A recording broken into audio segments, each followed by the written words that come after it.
Okay, on to organometallics. We've already talked about how organocuprates are really awesome when it comes to synthesis, because if you have an alkyl halide in the presence of the copper lithium organocuprate, or Culi as you all refer to it, that basically makes you sort of kind of like a nucleophilic site right there. And so you could end up getting this carbon chain replacing that bromine, and you end up with the 3 carbons over there. Just a note, you can go ahead and use sp2s over here. You can't really use many heteroatoms in this particular position. It also becomes very costly if these get too big and too elaborate. So unless you want to spend $1 billion for making a gram of something, I would suggest we stick with very simple stuff over here. Gradient reagents are something that are very common to use, and we're going to look at how to use these later, but just want to show you sort of that these do exist. When you have an alkyl halide and you expose that to magnesium under, usually use ether as a solvent here, you make this guy. And then you can react him with lots of stuff. But you cannot have this have water in it. If there's any water around your reaction, it will destroy it. And as you know, magnesium comes in these little shavings, right? So if you go into a lab where a whole bunch of people are making this, they're doing this. They're doing this with their glass stir bar, trying to get the surface of oxidation off of that magnesium. And you just have a whole bunch of people doing this at once. It's kind of really fun. So that's what ends up happening. Once you get that surface started sort of in a reaction, it just sort of goes. Sometimes it takes a little bit of tapping, sometimes it takes a lot of tapping. You can also have organolithium reagents, such as n-butyllithium. N-butyllithium is a reagent that's used quite frequently. However, it's very reactive with water, even in the air, and will catch on fire in midair. So you have to be, as I said, really careful about the reaction conditions that you're using for these guys. Another form of organometallics that we use quite frequently are Palladium-Catalyzed coupling reactions. And in these that I'm going to show you right now, they're usually used with sp2 carbon and sp2 carbons that are bonded to an alkyl halide of some sort. And they work with aryl and vinyl halides. If you recall, we haven't found anything that can work with aryl or vinyl halides, or in other words, have an sp2 carbon with a halogen on it and actually get some type of substitution reaction happen. And that's exactly what this guy can do. So if we have an alkyl halide with something that's boring, I think we talked about this one before maybe, I don't recall, then you get a new bond between this R group and this R group, just like that. More importantly, so let's show an example. We have an alkene right here, right? Have a bromine coming off of that alkene. You can't do any type of substitution reaction there because sp2 carbons simply will not work like that.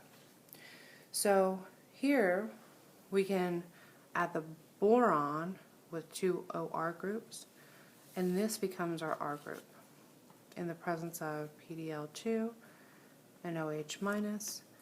Bam, that's your product. It retains its configuration so that these are trans. If you had cis, it would do the same thing. This is a catalytic cycle. I wrote down this mechanism simply to show you that this is a whole different type of mechanism than what we've really seen with inorganic. But this is what you would see a lot in catalytic cycles for inorganic chemistry. And the L's can represent very elaborate, what we call ligands, which can be either organo or organometallic or even other stuff. It depends on what your catalyst is and what you're looking at. There's a whole field of chemistry just within organometallics.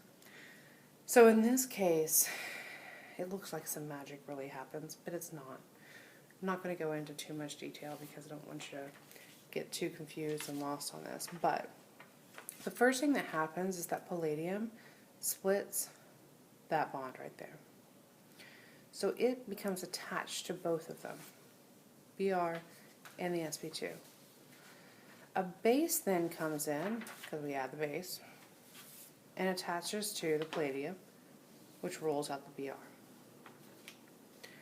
Well, this oxygen kind of likes that boron, so it donates its electrons over, and you get this really crazy funky thing over here, right? So now we have oxygen connected to boron, connected to palladium. I'm sorry, oxygen connected to hydrogen and boron, and now we have an exchange. This guy moves to palladium, this guy leaves. You then end up with a palladium like this, and the palladium will simply splice back in the bromine as to where it was before, and that's where you end up with this structure right here. Okay.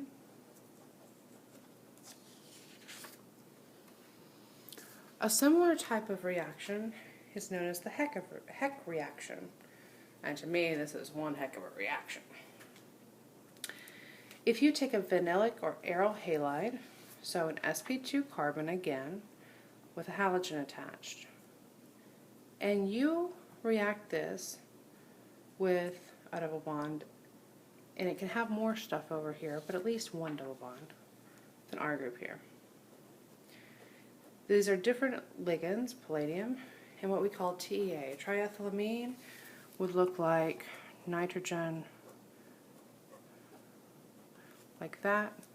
It is a very good base as well, and in this case we're going to end up with the R groups in transpositions. So as an example, notice that this is our RX. We've got an aryl halide here, and here we're reacting it with a double bond.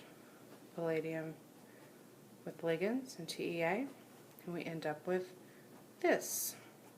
There's a new bond between that sp2 and this sp2.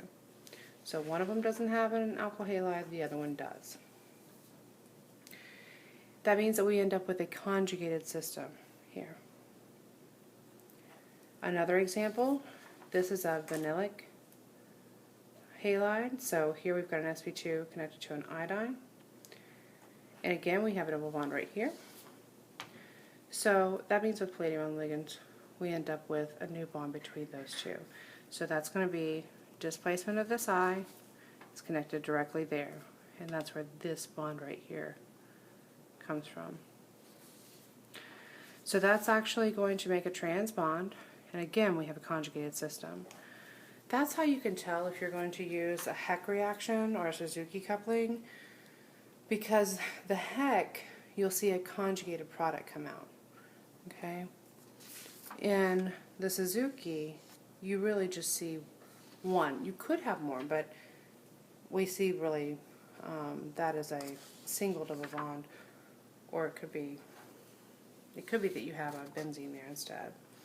But here we see an extended conjugation within that system, and that's sort of how to tell the difference.